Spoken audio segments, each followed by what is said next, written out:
Good morning. Welcome to the Unitarian Universalist Church of Savannah. I'm Abby Powell, and I'll be serving as worship associate today. Our minister, Reverend Lisa Day, will return to the pulpit in August, and our choir will return in September. Our music director position is currently open. We are pleased to welcome Dorothy Holmes, PhD, as our member speaker this morning, and Megan Thurkins as our guest pianist.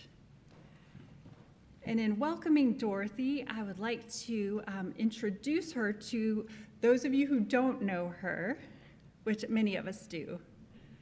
Dorothy Evans Holmes, PhD, is a teaching, training, and supervising analyst in the Psychoanalytic Center of the Carolinas, professor and Psych D Program Director Emerita at George Washington University, teaching, training, and supervising analyst Emerita at Washington Baltimore Center for Psychoanalysis and the Institute for Psychoanalytic Training and Research. Dr. Holmes is widely published in peer-reviewed journals on the psychoanalytic understanding of race, class, and gender. She served on the editorial boards of the International Journal of Psychoanalysis and Journal of the American Psychoanalytic Association, JAPA. She is a recipient of numerous national and international recognitions, including the JAPA Prize in 2021, the Sigourney Award in 2022, the Hans W. Lowald Memorial Award in 2025. Also, she was named the eponymous chair of the Holmes Commission on Racial Equality in American Psychoanalysis, in which capacity she served from the fall of 2020 until Juneteenth 2023, on which date the Commission's report was released nationally and then published in 2024 in JAPA. Dorothy has been a member of UUCS since 2012. She has served this church in various capacities, including as an usher, worship associate, guest speaker, leader of a 2-year discussion group on Black contributions to American culture, and congregational president during COVID. She and her 2 Burmese cats, Willie B and Jenny, live in Bluffton, South Carolina, where she practices psychoanalysis and psychotherapy. She is an avid golfer, world traveler, and gardener, and we welcome you as our member speaker.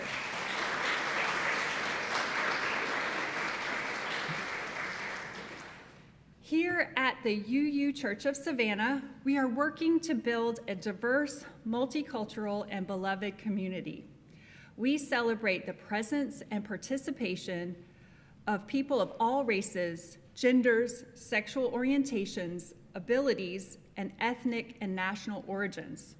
We warmly welcome you on YouTube and on site, whoever you know yourself to be, and wherever you are on your journey.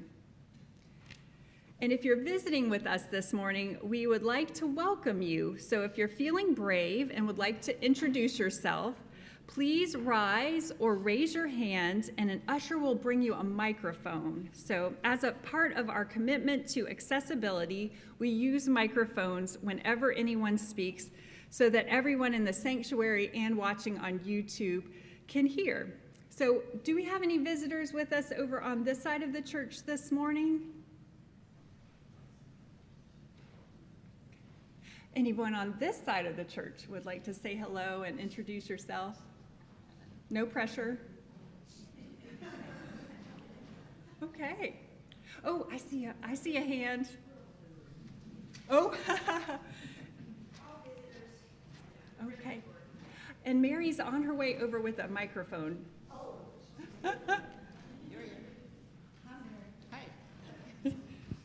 I'm Dorothea Taylor Kennedy. I'm a good friend of Dr. Holmes. We've come to hear her speak and share in her joy, as well as yours.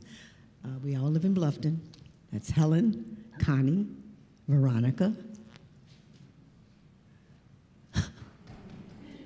Desiree, and Dorothy, and Helen. And we're all here to support Dr. Holmes, better known as Dorothy. Well, welcome. Thank you. Welcome. Oh, I see another hand.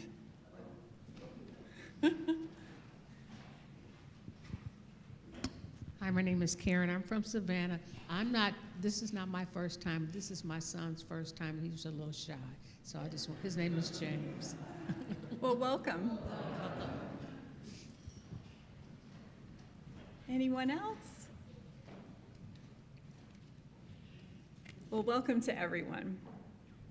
If you are looking for a new faith community, we encourage you to visit several times to get a feel for our worship style and our approach to matters of faith and religion. It's good to have you all with us, and please join us in Ron Hall for refreshments following the service. You can find Ron Hall in the next building over, so through that door and down the ramp, or you can go out the front door and just follow the crowd. After the story for all ages, and after the offering, we sing a short response. The lyrics are printed in your order of service. There are 2 cards in the pew back in front of you to help us gather information for the good of our community. Please use the QR code on the Rainbow Chalice card to sign up for our newsletter and to receive a welcome letter from our minister. Or if you prefer, just fill that card out by hand. The card with the red heart and chalice on it is there to share a joy or a sorrow. If you fill out either of these cards, please put them in the collection plate as it comes around. Our church announcements are emailed to members and friends on Tuesdays and Fridays. Check your email for complete details about the following. The Social Justice Committee is starting to plan for the upcoming fall Celebrating Families session. Please consider providing a meal for this program. The e-blast has the details on how to sign up, or you can contact Chris Carroll. The opening night of 2025 Savannah Voice Festival will take place in our sanctuary on August the 7th at 6:30 p.m., and you can check that email blast again for details. And then performers for social justice awareness will be performing a staged reading of Raptured, the Disappearance and Discovery of Amy Semple McPherson on August 9th at 7 p.m. in our sanctuary as a fundraiser for UUCS. With the lighting of our chalice, symbol of our Unitarian Universalist faith, we enter into sacred time. Our chalice lighter this morning is Susan Beversluis.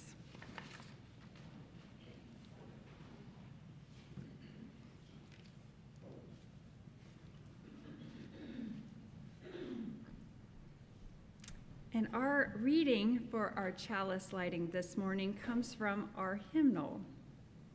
Rise up, O flame, by thy light glowing. Show to us beauty, vision, and joy.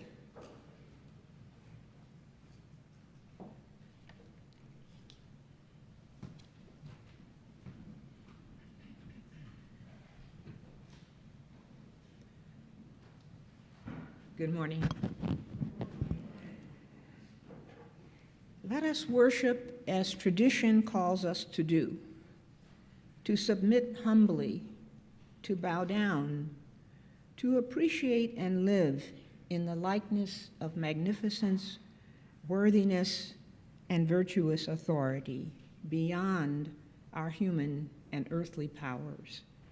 In addition, today I call you to worship as a response to the malevolent authority that surrounds and threatens to envelop us. I call you into worship that urgently beckons us to engage in irreverent acts that disrespect, transgress, and dismantle the hypocrisy, corrupt power, and authoritarianism common today. Come, let us worship together. As you are willing or able, please rise to sing our first hymn, number 149, Lift Every Voice and Sing, verses 2 and 3. Verses 2 and 3.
This is the book we're going to share this morning, I Wish for Freedom.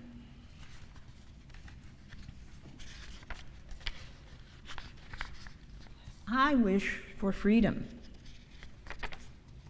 I wish for many things, like toys, ice cream, and cotton candy dreams. I wish for freedom. I wish for many things, like catching shooting stars and flying with tiny robot wings. I wish for freedom. I wish for many things, like climbing to the top of the tallest fuzzy tree and quieting the nights, playing jazz, a love supreme. I wish for freedom. I wish for many things, like sharks with fluffy teeth and centipedes with diamond rings. I wish for freedom. I wish for many things, like hope, equality, and all that love brings. But what does that mean? Mommy says we need justice. Grandma says, or no peace. Grandpa's fingers still pricked with prickles. He says, I am a seed. My family planted me in soil rich in history. They nurture me with wild imagination and water me with wonderful dreams. My roots grow in community, so when I close my eyes and wish for many things, freedom roars from the crown of my head to the roots of my itty-bitty feet.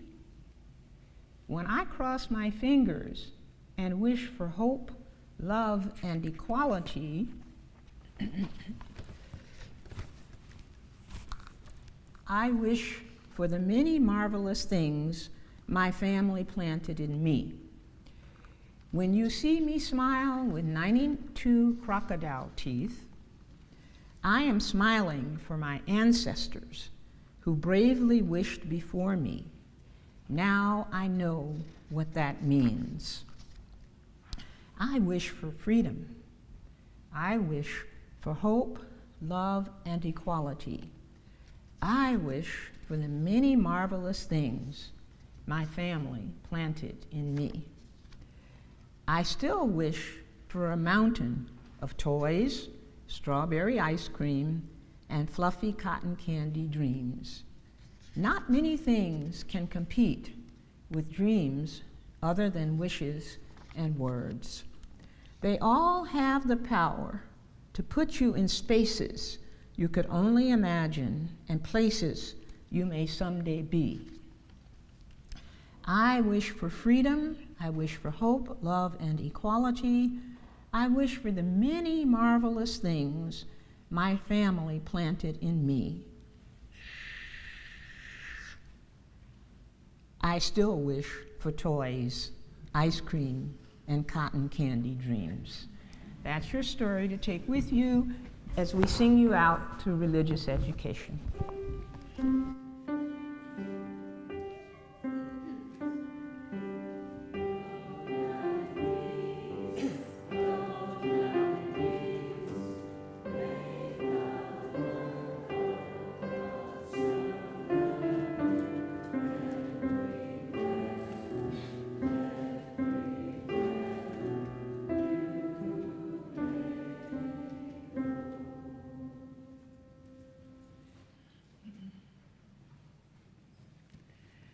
Generosity is the spiritual practice of an open heart.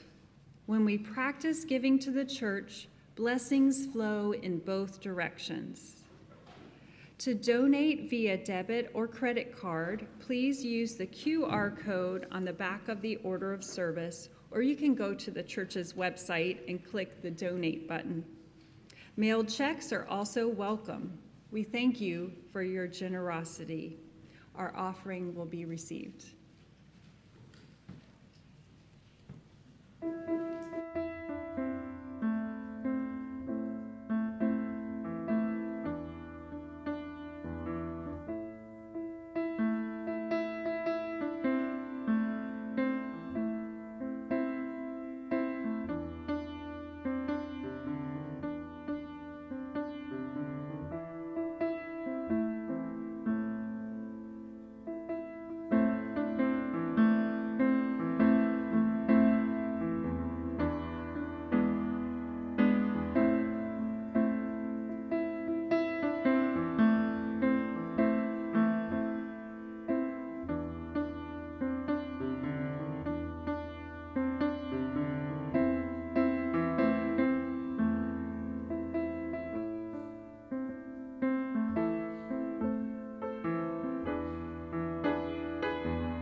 We have some joys and sorrows to share this morning from our congregation. James Miller offers a joy and other guidance for success on his new job.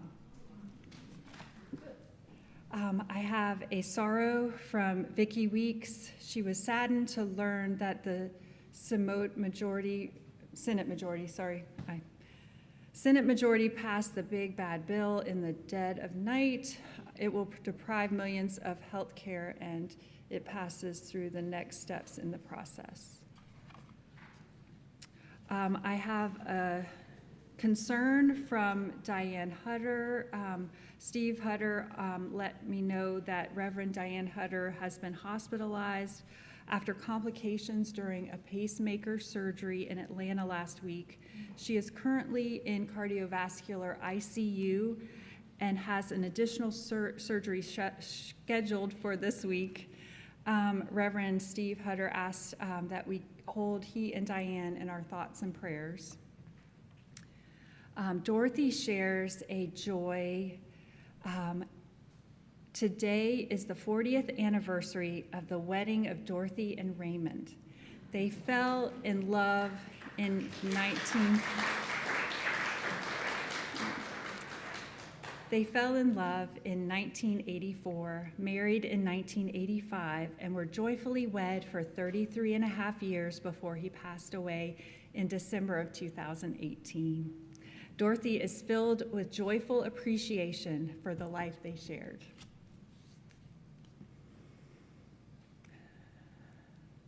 Let us hold all our joys and sorrows, spoken and unspoken, in our hearts as we join together in the responsive reading found in your order of service. Sorrow is everywhere. As we mourn together, and offer thanks, so may it be, now and in all the days to come. I'd also like to say, please remain seated for the musical interlude. It's a piano solo, If I Can Help Somebody.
I offer the following meditation, which is excerpted and adapted from Dr. Martin Luther King's April 16, 1963 letter from Birmingham jail.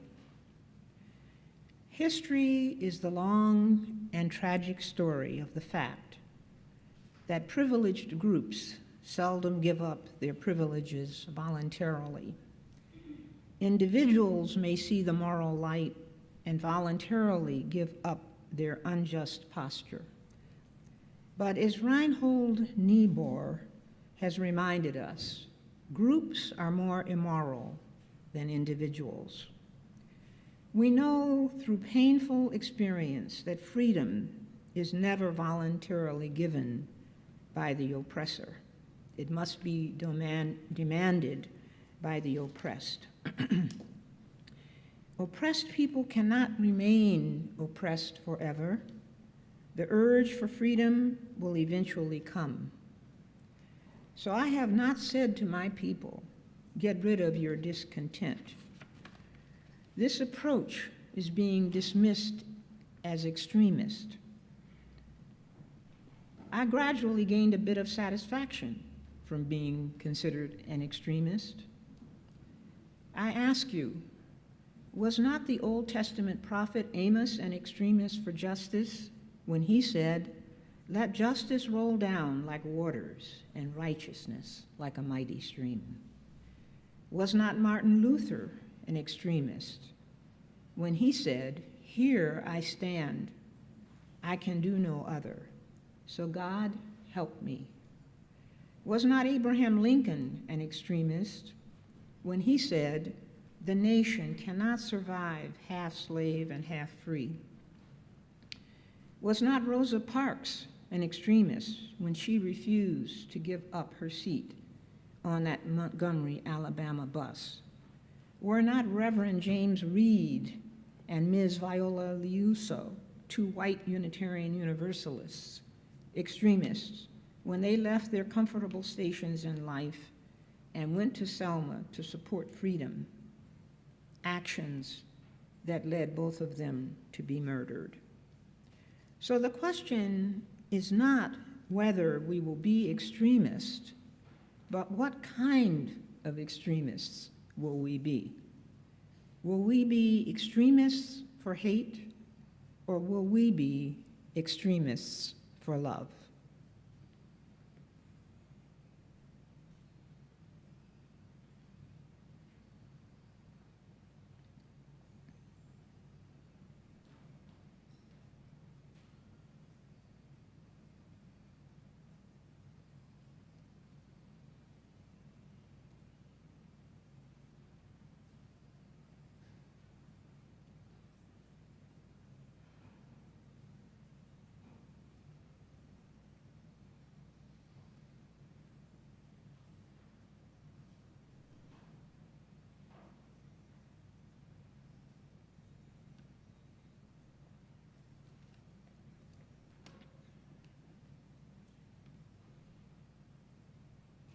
Amen.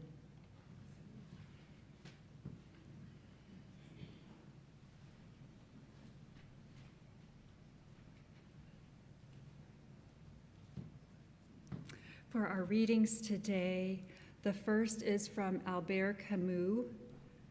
The only way to deal with an unfree world is to become so absolutely free that your very existence is an act of rebellion.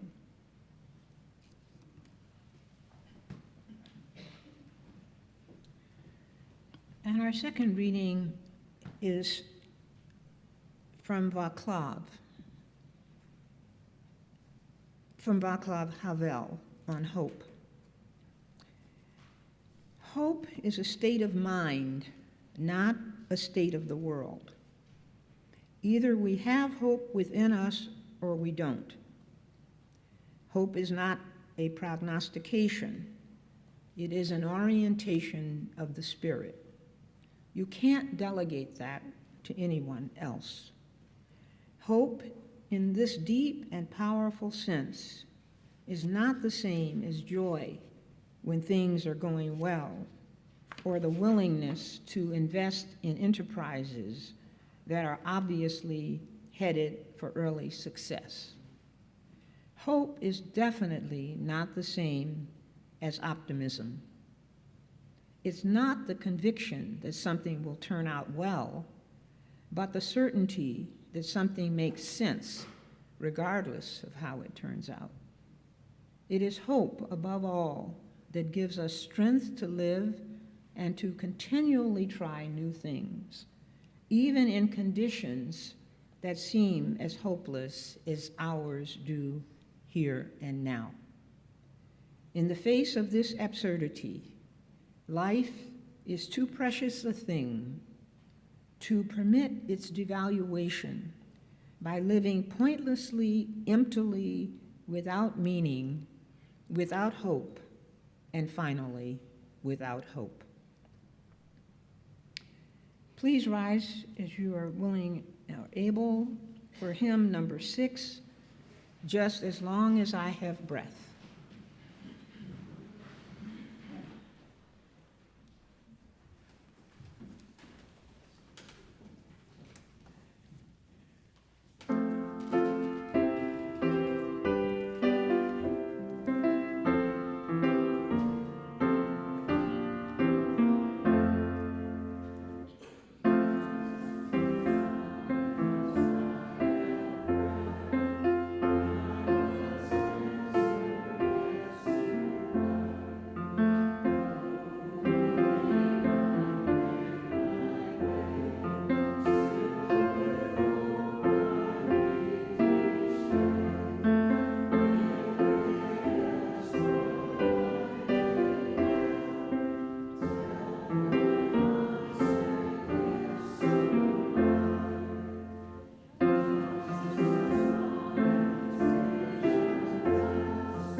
And now the message.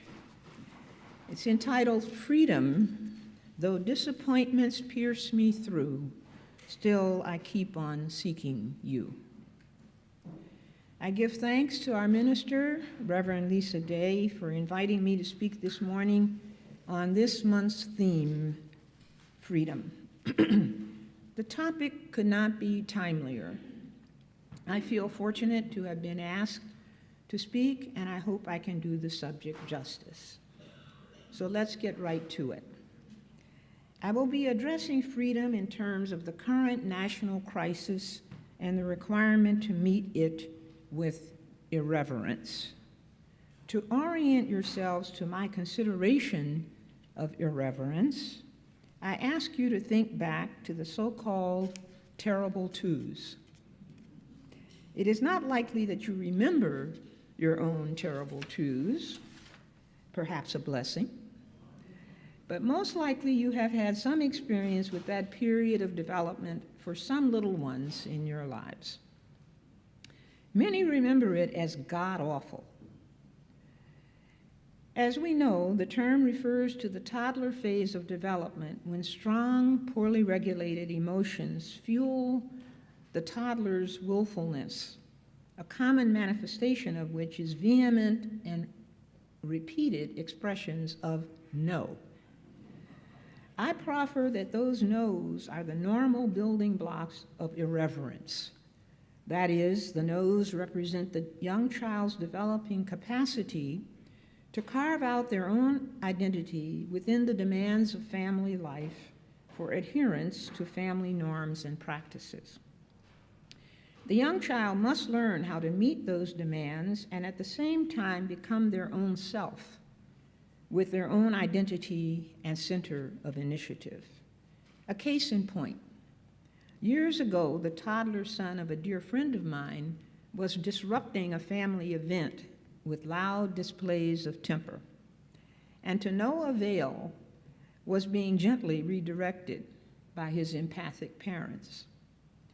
Their 3 to 4-year-old son, with anguished tears, said loudly and with fierce determination, "I'm going to my room and I will be back." What does this demonstrate? I think it shows the long arc of learning, the interplay between the exercise of yeses and nos required to become a mature member of a collective. This youngster said no to complying with the implicit requirement to adhere to the reasonable demands of ordinary social decorum, for him to tone it down. At the same time, his yes was his recognition that he did not fit into the decorum of the situation, and he agreed not to disrupt it further.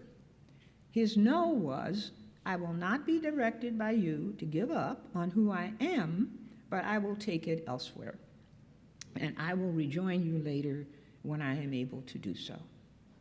The youngster's self-respect depended on an element of consent and an element of dissent. This kind of dissent is what I call irreverence. It is a critical element of the dance we do to fit in, but on the condition of being true to ourselves. So, for the purposes of this talk, irreverence is consent without capitulation. It is a combination of yes saying and no saying.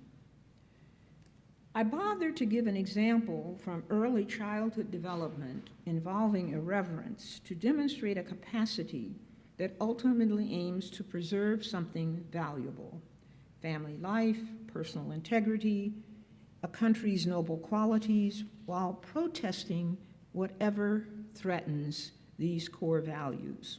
Irreverence is a personal capacity that helps one consent based on principle. Contrast it to compliance based on bullying, oppression, or deception, which are elements in the authoritarian and racist world in which we live. For example, recently, when DJT, now let's get something straight, that's the best I can do, DJT. When DJT hosted Cyril Ramaphosa, the Black president of South Africa, DJT bullied President Ramaphosa and lied to him in the interest of protecting the white Afrikaners DJT had brought to the U.S., deceptively labeling them as refugees. The bullying insistent lies included that all the farmers being killed are white, the use of visual props that purported to show burial grounds in South Africa for white farmers killed, and the false claim that white South African farmers are victims of genocide. DJT repeated his claims again and again, an example of his and of a large swath of those who share our nation's current proclivity to offer falsities as truths by repeating them incessantly. The truths, in contrast, are that more black than white farmers are being killed in South Africa. The number of farmers killed is small compared to murders of others, and farm-related murders are not nearly on the scale of genocide. The pictures DJT showed were not of burial grounds. Even more outrageous, they were not even from South Africa. They came from the Republic of Congo, where in fact there is genocide. Downright weird as Tim Waltz said, and as Lifton, a prominent psychiatric writer, captures, quote, although they lost the election, Kamala Harris and Tim Waltz touched a national nerve when they began using the word weird to describe DJT and his running mate, J.D. Vance. This was because it brought us collectively back to a democracy that functions on factual truth. A weird person is one you should never follow, because if you do, you take on some of that weirdness, the loss of reality and overall obliviousness to factual truth.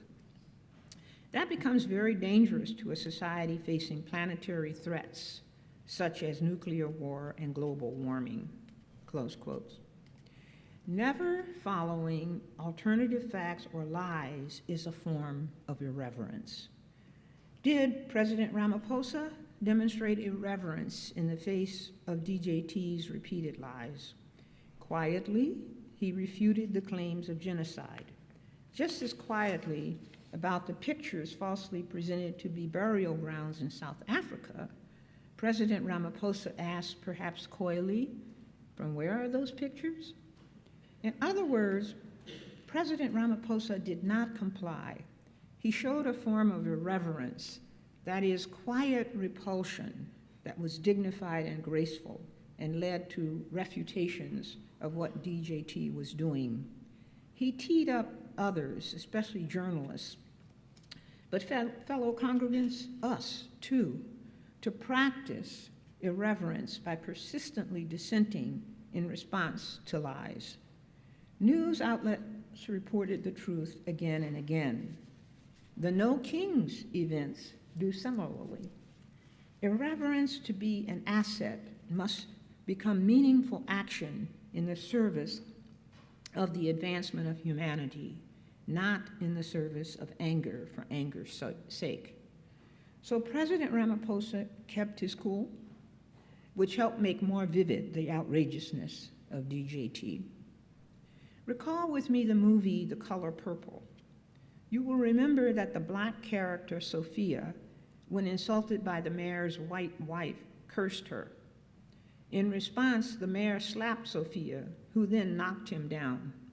Sophia dissented all right, but her actions led to her being beaten, in which she lost one eye, was then jailed, and consequently couldn't care for her children. I suggest to you, somewhat in contrast, that irreverence is a refined, sometimes nuanced form of protest. I will give several examples.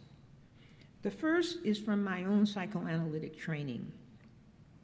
I trained in the late 1970s, you heard that right, 1970s, an era in which any mental health professional other than a physician had to obtain a so-called waiver of the requirement of medical education to be trained in the major U.S. psychoanalytic institutes. The waiver requirement was really an organizational bias and rationalization as a standard to limit, and rationalized as a standard to limit the practice of psychoanalysis to physicians.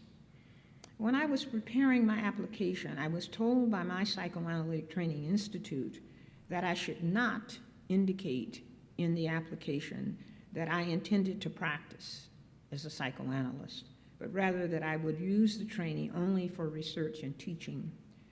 I informed my institute's admissions committee that I could not comply with that guidance. That I was asked to do so nearly broke my heart, but not my will.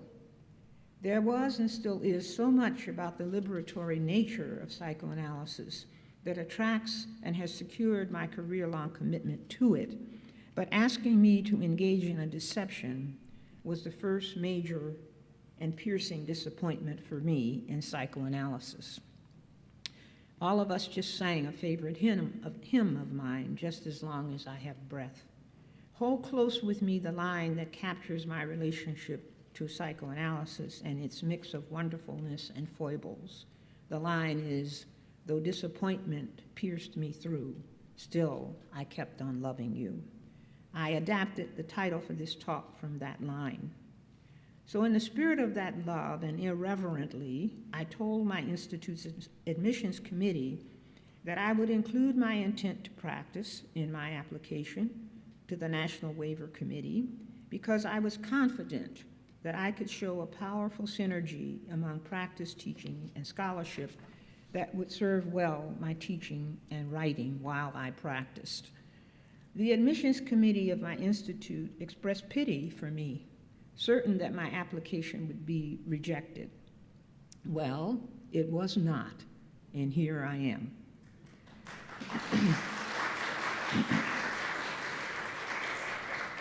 My dissent, my irreverence, if you will, proved to be the best thing to do.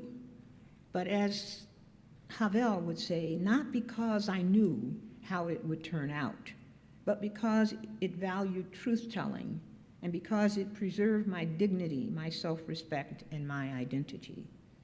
It countered the anticipatory obedience of my institute to the national psychoanalytic body that granted waivers. Another example, consider the movie The Help. Principal characters in it were Mae Mobley, a little white girl, neglected and disdained by her mother, and Abilene, a black maid who functioned as Mae Mobley's surrogate mother. When Mae Mobley's spirit was threatened to be broken by her mother's cruelty, Abilene offered reparative experience. Maybe you'll remember this beautiful scene. By teaching Mae Mobley to look at Abilene and say about herself, "You is kind, you is smart, and you is important." In that shared irreverent response to maternal misattunement, in which the beaten-down little white girl and the beaten-down black maid gazed into each other's eyes, there was healing for both Mae Mobley and Abilene from the practice, from them engaging in the practice of shared irreverence. A final example is taken from my practice as a psychoanalyst. It occurred shortly after DJT was elected the second time, and I have the patient's permission to present this material. The patient is a white-identified man in his late 40s. He is a physician. My watch is directing me to stand. I believe I am standing. Something's wrong with the watch. He is a physician. He is of mixed race with a white American father and an Asian mother. He has struggled to include and accept his racially diverse and conflicted self. He taunted me with unflattering depictions of black people as thugs, hustlers, and junkies in the beginning phase of his now 7+ years of 3 times per week psychoanalysis. He has worked through much of his racial conflict and has become much more loving towards himself, including his mixed race self, and towards his Asian mother. He was mildly depressed when DJT was elected for the second time. Within a few days of that election, he came to a session with something he had witnessed on social media, in which an actual street scene had been recorded and posted. In the recorded scene, a terrified African-American woman was being racially taunted by a thuggish group of male white teenagers in which they threatened to take her back to her plantation. The patient cried as he told me of what he had witnessed. I said, while you saw that awful scene remotely, your feelings are so present and gripping. Do you know what you would have done had you been there?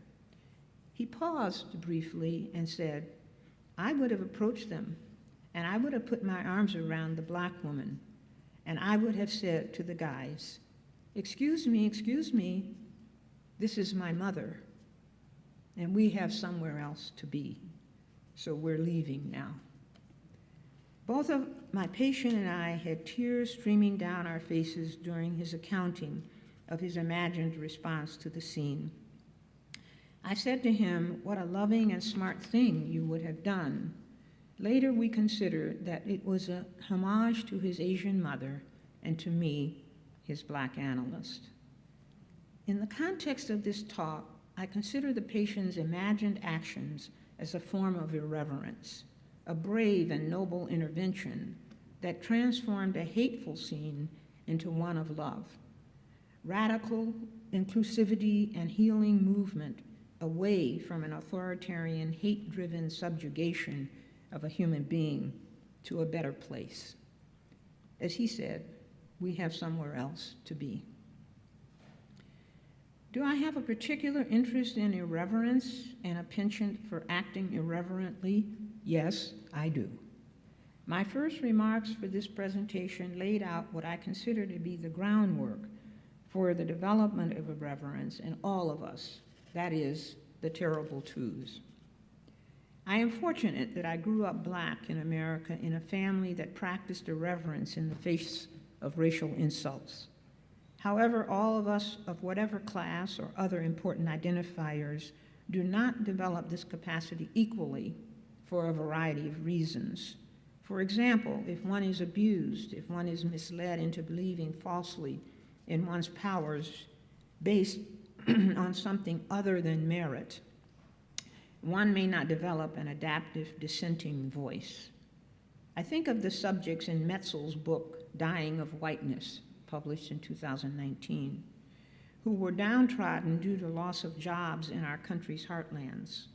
Many suffered from a variety of end-stage diseases, but died too early from those diseases and of their own whiteness, according to Metzel, because they would not sign up for affordable health care insurance, proudly stating that, in their view, Obamacare was for Blacks.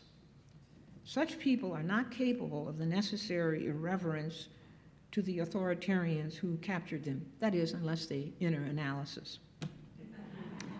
The same may be true for many of the 77 million who elected DJT again. As Lyndon Baines Johnson said in 1988 in an interview with Bill Moyers, who recently passed away, in an interview for the Washington Post, quote, this quoting LBJ, if you can convince the lowest white man he's better than the best colored man, he won't notice you're picking his pocket. Hell, give him somebody to look down on and he'll empty his pockets for you. I offer you that such is the state of our world today in terms of the great frequency with which individuals and mighty institutions yield to DJT's authoritarian demands. I bring to your attention the fact that psychoanalysis and other mental health disciplines are not exempt from the temptations to submit to authoritarianism, to wit, my application process I told you about. Also, many think the authoritarian use of power was a factor in 2023 when the largest and most revered psychoanalytic organization in the United States was cast into extreme turmoil when its then president unilaterally forbade one of the organization's dues-paying members, a vehement Palestinian woman, forbade her to speak at our annual meeting. In my own discipline of psychology, the Commission on Accreditation for Psychology recently gave its accredited doctoral programs permission to suspend their adherence to DEI accreditation requirements in response to DJT's demands. I find the thinking of David Brooks, 2025, compelling for understanding the strong temptation to comply with authoritarianism. Paraphrased, Brooks points out that greatness-obsessed macho men such as DJT, Putin, Kim Jong-un, and Viktor Orban offer a balm for the dispossessed. They offer images of heroism, might and glory, and promise, emptily and falsely, to defend against social and moral chaos while creating chaos. The mixture of these images and promises seems to form an elixir that profoundly blinds many to authoritarianism and racist methods. The blinding methods include suppression of different voices, abrogation of accountability, cruelty, relentless attacks on and the undermining of universities and arts and sciences, because those things offer humane education that is resistant to and provides the tools to fight a strong man's domination. The latter point is particularly important because it highlights that the destructive approaches being taken by DJT and his minions are not about the things they claim. For example, DEI and anti-Semitism. Rather, they are about obtaining absolute, unquestioned power. I say to you that it is now necessary and opportune for all of us to engage the authoritarian and racist forces that are relentlessly bearing down on us as citizens in our work and even in our churches. This is an apt time to lift up a constructive use of irreverence practiced right here at UUCS. Just a few weeks ago, the picture of James Pierpont was removed from this church's entryway. Why was the picture removed? Most of us know Pierpont as the composer of Jingle Bells. Sounds pretty innocuous. And that he is credited with having composed the tune while music director of this church in the 1850s. Less known, perhaps, but just as true, he was also a supporter of the Confederacy and most likely of slavery. Just a few weeks ago, Yvette Upton, chair of our anti-racism, and our minister, Reverend Lisa Day, took the picture down.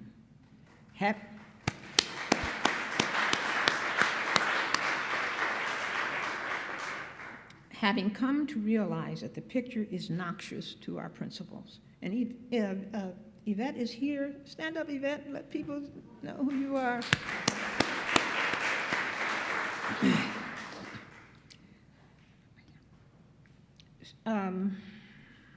Something will be put in the place of the picture that reflects the facts and the process by which we were able to come to an act of irreverence consistent with our values as a church.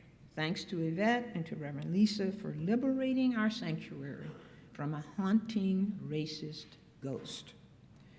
Finally, there is no mistaking that the current authoritarian and racist world in which we live is getting under our skins and is disturbing our minds and our daily lives, even our houses of worship. We know it, we feel it, we live it. As practitioners of faith, whatever our faith tradition, let's use the tools our faith give us, including the tool of irreverence, to free ourselves from the ghosts and the current everyday manifestations of racism and other oppressions. Remember, Rosa Parks was an ordinary citizen, but with her irreverence, she sparked a freedom movement that changed the world. Thanks and amen.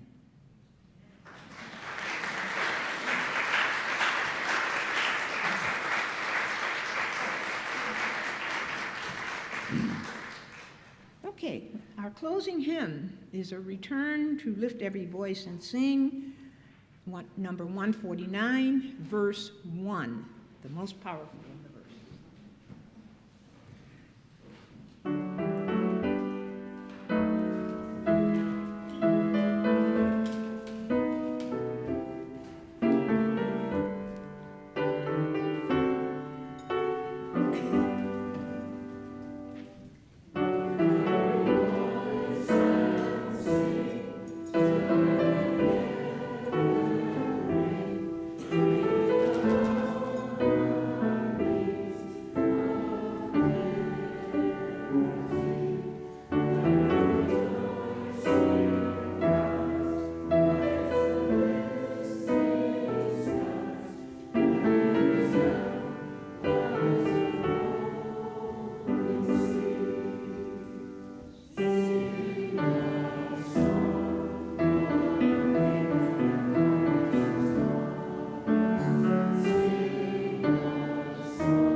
Fellow freedom seekers, go now into the promise as well as the challenge of the days we face ahead. Be confident in justified irreverence you will show towards every act that defaults on America's great promises, values, and principles. Do whatever is the next best thing you can do to right the wrongs before us without worrying about the results. Hope is a mighty force. Go now in peace. Go now with hope. Until we meet again. Amen.